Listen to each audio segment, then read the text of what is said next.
very much. Thank you so much. I'm so grateful to be a recipient of this award and to be keeping such extraordinary company.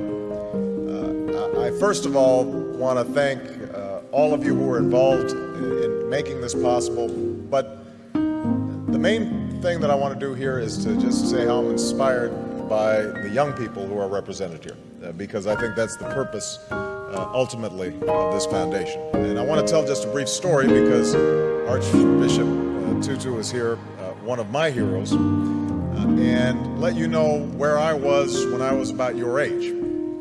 I'm really dating myself now, although I'm also dating the Archbishop, because back in 1979, I was a freshman in college at Occidental College in California. And I had had a somewhat rocky youth and teenage years. My father wasn't at home.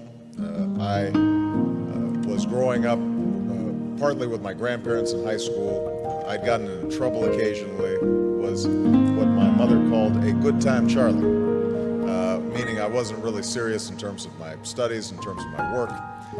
Had some awareness of the world around me, had some sense of injustice and unfairness, but it wasn't finely honed, it wasn't well developed. And I remember in 1979 arriving as a freshman and doing what freshmen do, trying to figure out what courses are and trying to change your study habits and trying to identify that food in the cafeteria, what it is. And we were visited on campus by a couple of gentlemen from South Africa who were representatives of the ANC in 1979, 1980. And they spoke about their efforts to overcome apartheid.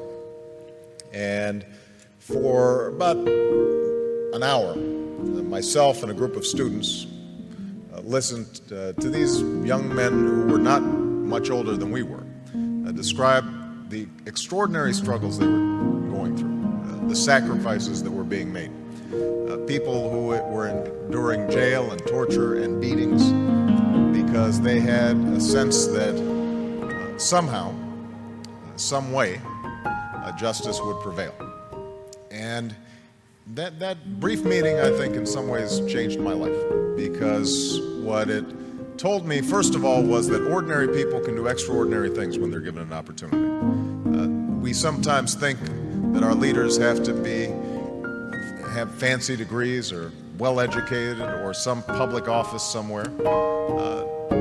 These young men had none of those things, but what they possessed was an anger over injustice that they were able to channel in a constructive, positive way. And I thought to myself that they gave me some sense of the direction that my life might go.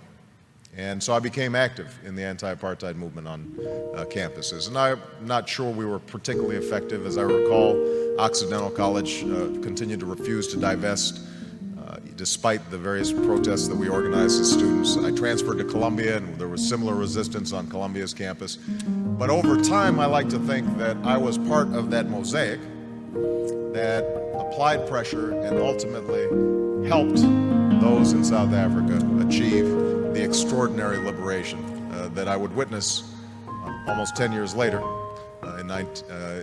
as a law student. And I remember the image of Nelson Mandela walking out of prison and understanding that a seminal moment in history had occurred and that Mandela's long march towards freedom was not his alone, but was part of thousands of footsteps, of millions of footsteps of people all around the world. And I trace back me getting involved in politics to that moment, because as a consequence of that organizing on a college campus, I became a community organizer. As a consequence of a community organizer, after going back to law school, became a civil rights attorney.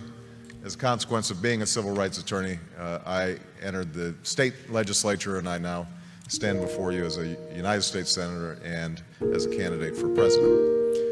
And so the primary message I guess I have in receiving this award is that all of you represent enormous potential and enormous possibility for change, because we all know that injustice still exists. It exists here in the United States, in every poor neighborhood, and every inner city, and every rural community, all across the country.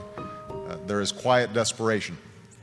Young people's lives are filled with sadness and desperation and anarchy and chaos.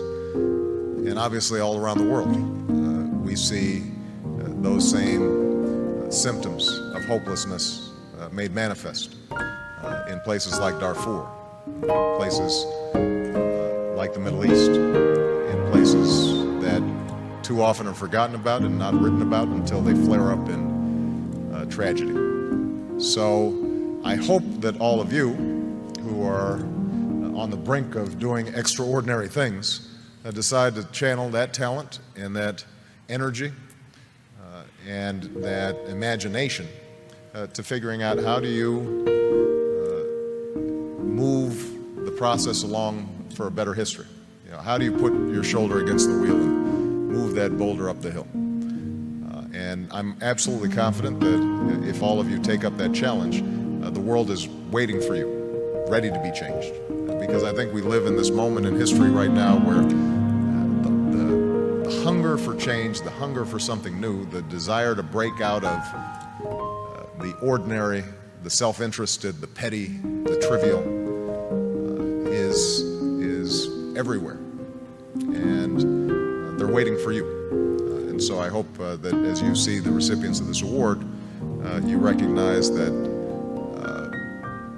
it's actually more of a tool to give you a little spark and drive you in the wonderful directions that I hope your lives take in the years to come. So thank you very much.